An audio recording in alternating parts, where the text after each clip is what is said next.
Hello friend, good morning, सुप्रभात, नमस्ते। आपका फिर से स्वागत है एक बार मेरे चैनल में।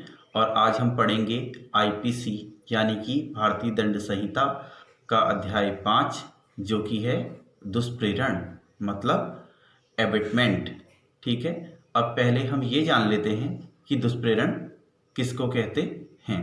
सबसे पहले ये देखते हैं कि जो दुष्प्रेरण है उसके जो प्रावधान दिए गए हैं वो भारतीय दंड संहिता की धारा 107 से धारा 120 तक का की धाराओं में दिए गए हैं।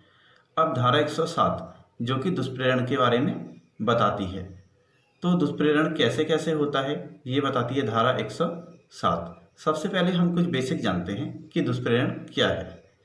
जब एक आदमी दूसरे आदमी को, मतलब एक व्यक्ति दूसरे व्यक्ति को कुछ काम करने के लिए उकसाता है कि जिससे वो उकसाने में आके उस काम को करता है, तो वो ऐसे काम को करने का दुष्प्रेरण करता है। जैसे मैंने किसी दूसरे आदमी से कहा कि भाई तुम जाओ और एक पत्थर उठा के किसी दूसरे को मार दो। उसने मेरी बात नहीं मानी, मैंने उसे फिर उकसाया कि नहीं तुम ऐसा करो, तुम ऐसा करो। ठीक है, और उसने ये काम कर दिया। तो ये क्या हो गया? दुष्प्रेरण का अपराध हो गया कि मैंने उसे उकसाया वो काम करने के लिए।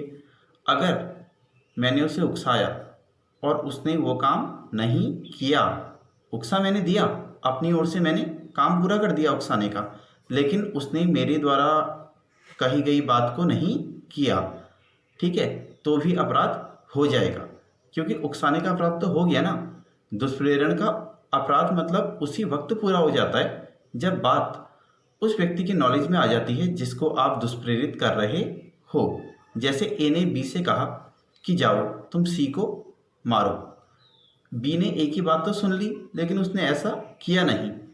तो जो ए है, ए दुष्प्रेरण के लिए दायी हो गया। ए के द्वारा दुष्प्रेरण उसी वक्त पूरा हो गया जैसे ही ये बात बी की नॉलेज में आ गई। अब धारा 107 कहती है दुष्प्रेरण। दुष्प्रेरण 3 टाइप से होता है। एक उकसाने से, दूसरा षड्यंत्र से, तीसरा सहायता से। ठीक है, जब कोई किसी बात को करने के लिए किसी को उकसाता है तो वो भी दुष्प्रेरण होता है।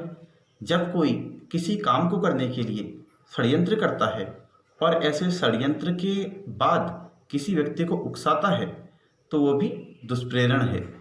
अब तीसरा है सहायता के माध्यम से, मतलब किसी कार्य को करने में सहायता करना, वो भी एक तरीके से दुष्प्रेरण है। अब उकसाने का तो मैंने आपको समझा दिया था, उकसाने के बारे में जो मैंने बेसिक समझाया उसमें मैंने आपको उकसाने के बारे में समझा दिया था। ठीक है, अब कोई व्यक्ति षड्यंत्र के द्वारा भी दुष्प्रेरण कर सकता है, मतलब वो पहले कोई षड्यंत्र करेगा, उसके बाद उसमें और लोग को भी शामिल करेगा।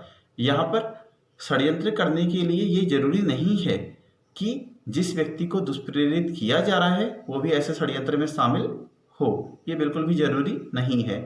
षड्यंत्र किसी और के साथ भी मिलकर हो सकता है और दुष्प्रेरित किसी और को किया जा सकता है। तो जरूरी नहीं है कि दुष्प्रेरित व्यक्ति षड्यंत्र में शामिल हो। जैसे ए और बी ने आपस में एक प्लान बनाया कि हाँ हम कोई चोरी करेंगे। बाद में उन्होंने क्या किया, उस चोरी में सी को भी इंक्लूड कर लिया, सी को भी उकसा के अपने षड्यंत्र का हिस्सा बना लिया।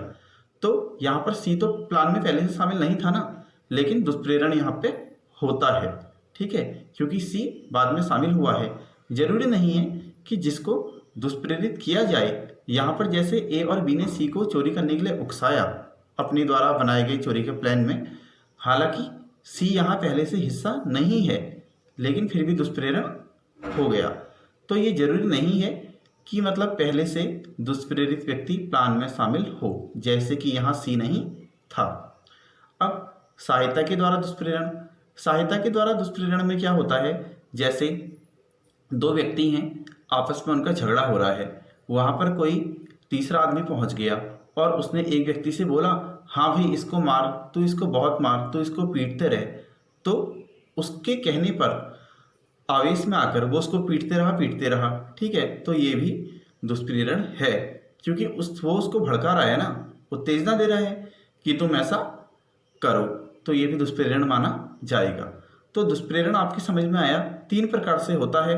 पहला उकसाने के द्वारा, दूसरा षड्यंत्र के द्वारा, तीसरा सहायता। सहायता हमेशा साहसी होनी चाहिए, ठीक है, आशय होना चाहिए। इसके स्पष्टीकरण हैं वो मैं आपको बता देता हूँ 107 के, ठीक है। तो जहाँ कोई व्यक्ति किसी तथ्य को प्रकट करने के लिए या किसी बात को प्रकट करने के लिए विधि के द्वारा आबद्ध है, मतलब लॉ उससे ये कहता है कि आप इस बात को अगले को बताओगे या ये बात बताने के लिए आप बाउंड हो, वह ऐसी बात नहीं बताता है, जानबूझकर उसको छुपाता है, तो कहा जाता है कि वो ऐसी बात को उकसाता है, ठीक है। अब साहसी सहायता।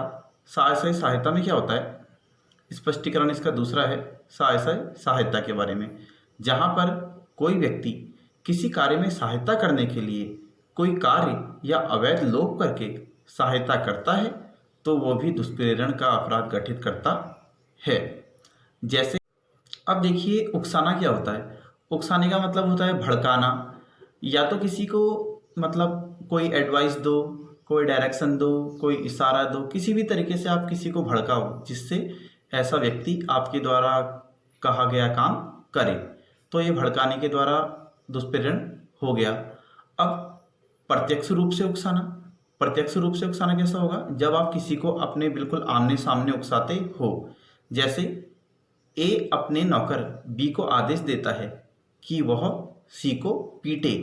यहाँ पर ए अपनी उपस्थिति में बी को भड़का रहा है, उकसा रहा है कि वो सी को पीटे, तो ये प्रत्यक्ष रूप से उकसाने का दुष्प्रेरण कर रहा है। इसमें केस है क्वीन बनाम मोहित।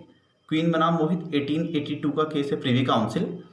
इसमें क्या हुआ था कि एक कोई लेडी थी, उसके हस्बैंड की डेथ हो गई थी।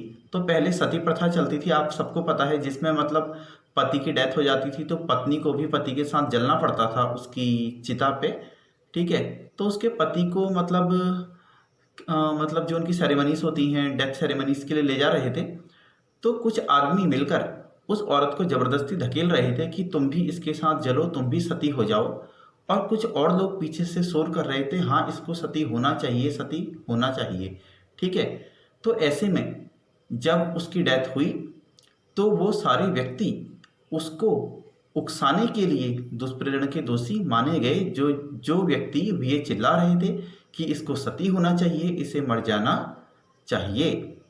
अब सहायता के द्वारा दुष्प्रेरण में एक केस है, इम्परेर बनाम उमी का केस है। इसमें कहा गया था कि जब तक सहायता करने का आशय ना हो आपका, तो तब तक का कोई दुष्प्रेरण का अपराध गठित नहीं होगा। मतलब सहायता किसी आशय के साथ की जानी चाहिए, ठीक है। केवल सहायता करना ही अपने आप में दुष्प्रेरण नहीं होता। यदि सहायता करने वाले को यह पता नहीं है कि कोई अपराध कारित होने वाला है या अपराध कारित होने की संभावना है, तो ऐसे में क्या होगा, वो दुष्प्रेरण के लिए दोषी नहीं माना जाएगा। अब जहाँ पर कोई घटना घटित हो रही है, कोई अपराध घटित हो रहा है, कोई व्यक्ति सडनली वहाँ पर पहुँच गया, ठीक है, और उसने वहाँ पर कुछ काम कर दिया, लेकिन उसको तो पता ही नहीं है ना कि क्या हो रहा है वहाँ पर। तो यहाँ पर क्या होगा कि उसका वहाँ पर केवल पहुँच जाना दुष्प्रेरण में नहीं आएगा, क्योंकि वो तो अचानक से पहुँचा है ना, उसे तो यही नहीं पता कि वहाँ पर क्या हो रहा है, क्या हो रहा था और क्या होने वाला है।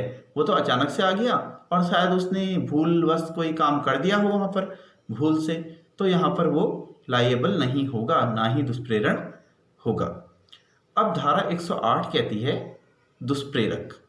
दुष्प्रेरक वो व्यक्ति है जो किसी दूसरे व्यक्ति को कोई काम करने के लिए, आपराधिक काम करने के लिए उकसाता है, भड़काता है, ठीक है। ये धारा 108 कहती है कि दुष्प्रेरक ऐसा व्यक्ति है जो किसी काम को करने के लिए अगले आदमी को भड़काता है, ठीक है। दुष्प्रेरण के अपराध के लिए ये जरूरी नहीं है कि दुष्प्रेरित काम किया ही जाए, और अगर कोई षड्यंत्र किया जाता है तो उसमें दुष्प्रेरित व्यक्ति शामिल ही हो, ऐसा कोई जरूरी नहीं है।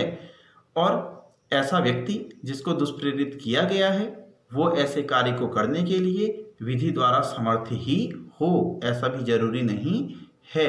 क्योंकि मान लो जैसे कोई छोटा बच्चा है, 7 साल से कम का बच्चा, जैसे हमारी आईपीसी कहती है कि उसको कोई लाइबिलिटी नहीं बनती है उसको हमने उकसाया, जा भाई तू पत्थर से किसी का सर फोड़ दे, और उसने कर भी दिया, तो लाइबिलिटी उसकी तो नहीं बनेगी लेकिन दुष्प्रेरक की बनेगी, क्योंकि वो बच्चा तो विधि के अनुसार समर्थ नहीं है। और दुष्प्रेरक ये नहीं कह सकता कि वो बच्चा तो समर्थ नहीं है तो दुष्प्रेरण हुआ ही नहीं। दुष्प्रेरण तो हो गया, आपने दुष्प्रेरण कर दिया, क्योंकि बच्चे ने एक्ट तो कर दिया ना। छूट से बच्चा बाहर है, आप नहीं बाहर हो, ठीक है, तो दुष्प्रेरक की लाइबिलिटी यहाँ पर बनती है। कोई किसी अपराध को करने का दुष्प्रेरण भी स्वयं में अपराध होता है। अब दुष्प्रेरण का पनिशमेंट हम देखते हैं। भारतीय दंड संहिता की धारा 109 दुष्प्रेरण के लिए दंड का प्रावधान करती है। धारा 109 के अंतर्गत दुष्प्रेरण के लिए कोई स्पष्ट दंड नहीं दिया गया है। आईपीसी में कहीं पे भी दुष्प्रेरण का स्पष्ट दंड का उल्लेख नहीं है, लेकिन इसका दंड कैसे लिया जाता है? जिस अपराध के करने का दुष्प्रेरण किया गया है उसी अपराध से दुष्प्रेरण का दंड लिया जाता है। जैसे चोरी का दुष्प्रेरण किया गया है तो चोरी से लिया जाएगा, हत्या का है तो हत्या से लिया जाएगा। तो इसी तरीके से जिस भी अपराध का दुष्प्रेरण होता है, दुष्प्रेरण के लिए दंड वहीं से लिया जाएगा।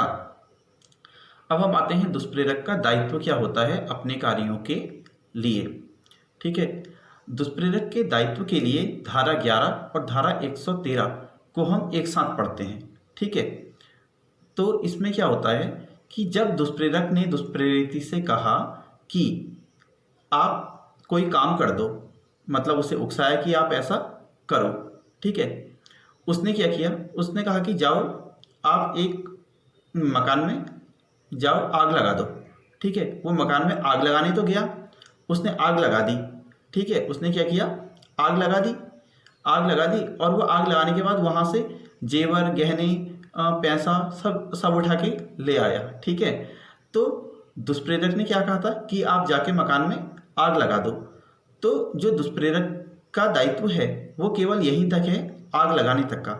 जो वो गहने पैसे उठा के लाया है उसकी लाइबिलिटी इसकी नहीं बनती है, क्योंकि उसके द्वारा किया गया दुष्प्रेरण का वो परिणाम नहीं है।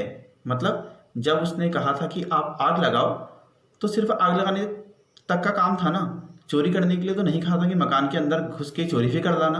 तो दुष्प्रेरक केवल आग लगाने के लिए ही दायी होगा। ठीक है, अब जब दुष्प्रेरक ने कहा है कि तुम कोई एक काम करो, वो काम तो वो करता है, उसके साथ साथ जाके दूसरा काम भी कर देता है कोई, तो यहाँ पर ये देखा जाता है क्या ऐसे दूसरे काम के लिए दुष्प्रेरक दायी है या नहीं। ठीक है, ए ने बी से कहा कि जाओ भाई तुम सी के मकान में हमला बोल दो और वहाँ से गहने वगैरह सब चोरी करके लाओ। तो बी ने सी के मकान में हमला बोला और गहने चोरी करके ला गया। सी ने इसका विरोध किया चोरी का, तो क्या हुआ, बी ने उसकी हत्या कर दी। अब यहाँ पर ए ऐसी हत्या के लिए लायबल होगा, क्योंकि जब बी चोरी कर रहा था और सी ने उसका विरोध किया तो बी को ऐसी चोरी करने के लिए सी की हत्या करनी पड़ी। तो यहाँ